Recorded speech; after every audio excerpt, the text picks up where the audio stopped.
After The Last Man on Earth, audiences next saw Price on the big screen in The Masque of the Red Death.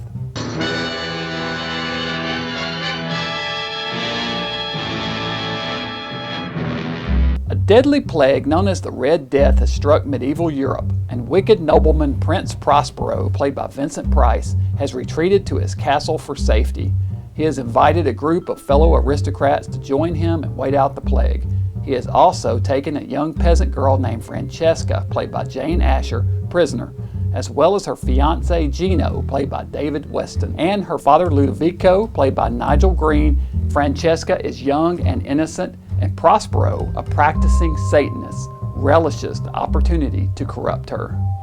Prospero's mistress Juliana, played by Hazel Court, is none too happy with Francesca's presence and jealous that she occupies Prospero's attention. Prospero has a number of events lined up for the entertainment of his guests. Among these is a masquerade ball and a pair of tiny dancers, a dwarf named Hoptoad and his assistant Esmeralda. During their dance routine, Esmeralda accidentally kicks over a goblet of wine, and one of Prospero's guests named Alfredo, played by Patrick McGee, strikes her, infuriating Hoptoad.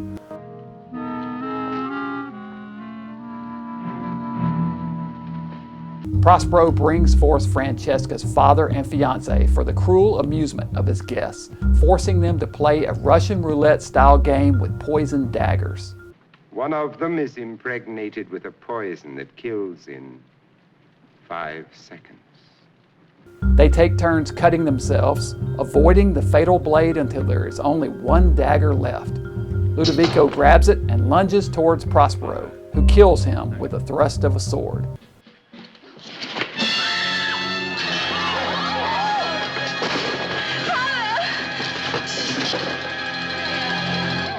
Prospero orders Gino killed as well, but Francesca begs for his life, promising to do anything he wants in return, even devoting herself to his dark religion. Gino is safely released, and Prospero shows Francesca around the castle, leading her through a series of chambers, each decorated in a different color. Meanwhile, the guests ready for the masquerade, but unbeknownst to the assembled group, there is an uninvited guest. A mysterious stranger dressed head to toe in scarlet red. Prospero at first believes this to be an emissary of Satan, but soon learns his true identity. The screenplay for Masque was written by Charles Beaumont, who had previously penned the Price film, The Haunted Palace.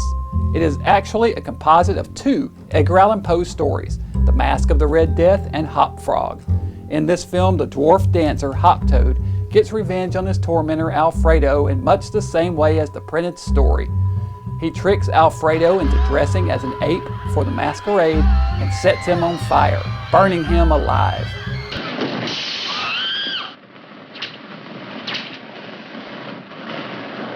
Interestingly, it wasn't this ultra-violent part of the story that landed this film in trouble with the censors, but rather the scenes featuring satanic rituals. In particular, one where Juliana, Hazel Court's character, devotes herself to Satan, branding her breast with an inverted cross.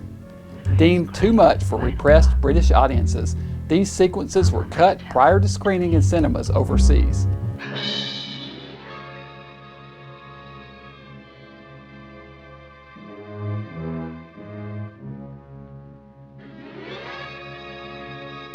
The Masque of the Red Death is considered Corman's masterpiece by many critics, and rightfully so.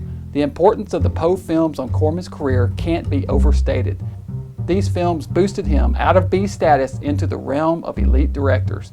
This was the second straight film for Price involving the theme of a plague that ravages mankind. This was the next to last film in director Roger Corman's Poe cycle, and arguably his best. Filmed in England in order to receive a government subsidy, the film features lavish set design by Daniel Howler, beautifully shot by cinematographer Nicholas Roeg. Flush with brilliant colors and huge sets, it is a feast for the eyes and an essential Price film.